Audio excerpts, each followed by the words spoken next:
So, all right, guys, I hope you're doing great. So, I am here doing an evening walk, and I thought that I should actually record something for you.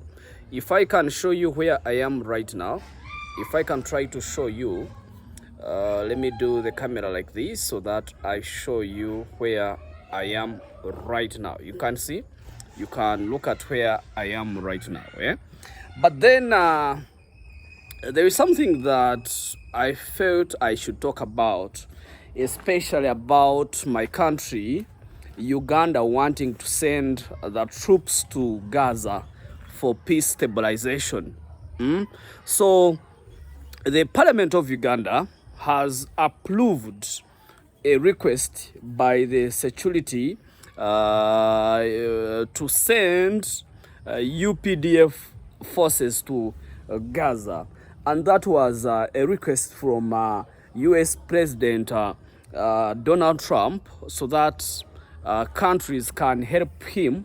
And Uganda, Uganda has good and strong forces. So Uganda made a request and made a proposal to the parliament, and the parliament has approved the request, and the Uganda forces will be going to Gaza to provide security. This story is factual because so many mainstream platforms have reported about it, and we even saw a video of the MPs in Parliament approving the request. But then what you have to know is that the motion was tabled by the defense minister, who is known as Chiwanuka. And that request, of course, was approved. Was approved. But the question is, why should Uganda send forces to Gaza? That is something that I'm thinking about, and I'm wondering, why should Uganda send forces to Gaza? We all know that right now, actually, there is some. Have you seen mob justice going on, especially on Ugandan streets, whereby people are being stoned, people are being killed due to mob justice? Recently, we saw a rugby player being killed, and then last week we saw a Ugandan player being killed by the people on the streets, by the gangs. Now, I think security should first be tightened home, and then after being tightened home, we can be able to extend our forces to other countries. You cannot give what you don't have. You cannot give peace, yet you don't have it. I am not saying that there is no peace in Uganda. Actually, there is peace in Uganda, because ever since I was born, I have never seen a war in Uganda. I've never seen a war on Uganda. And we have to give a credit to President Yoweri Kaguta Museveni for that.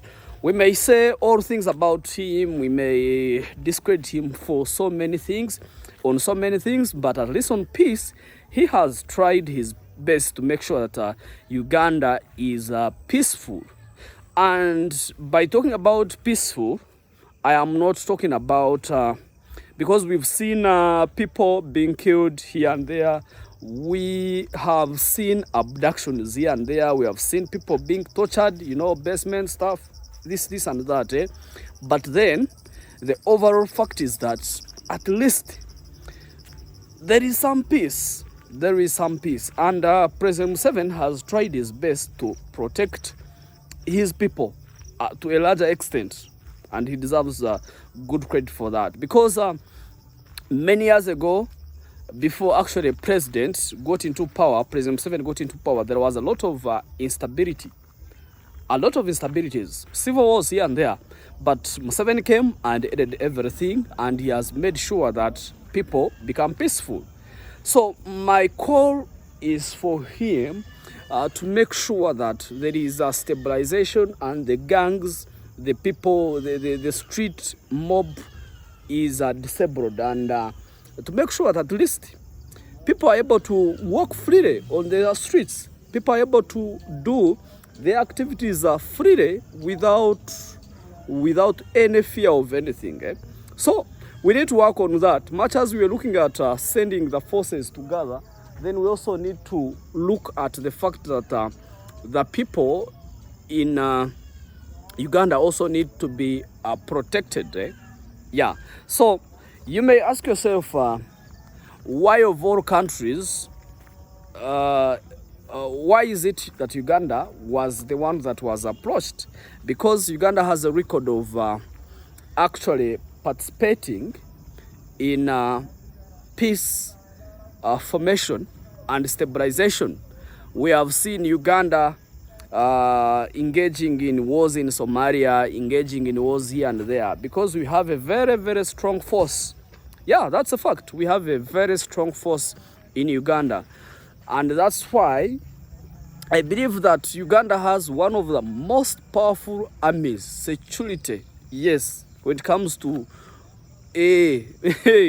Uganda is very, very, very strong. So I think in Africa, we are among the top. I am telling you the truth. We are among the top as Uganda. So the forces will be going to Gaza. I don't know whether they have already left, to make sure that there is peace there. President Museveni has always focused on peace and security.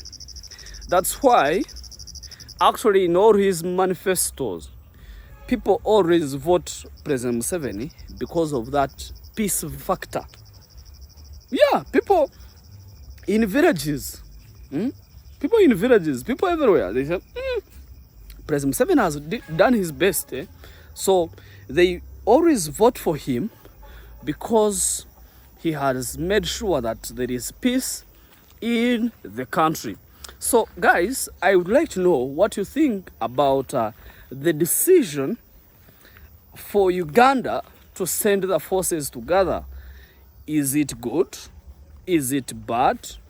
What do you make of that decision? Of course, let me know what you think in the comment section. And of course, if you're new on this channel, kindly hit that subscribe button so that you can follow the content I'll be publishing on this channel. So we are talking about that, and I would like to pick your brains on what you actually think about that, about Uganda sending forces in Gaza to fight and make sure that there is peace right there. Let me know what you think in the comment section of this video, and I hope you have loved it. This is Sharif Akankwasa. All right.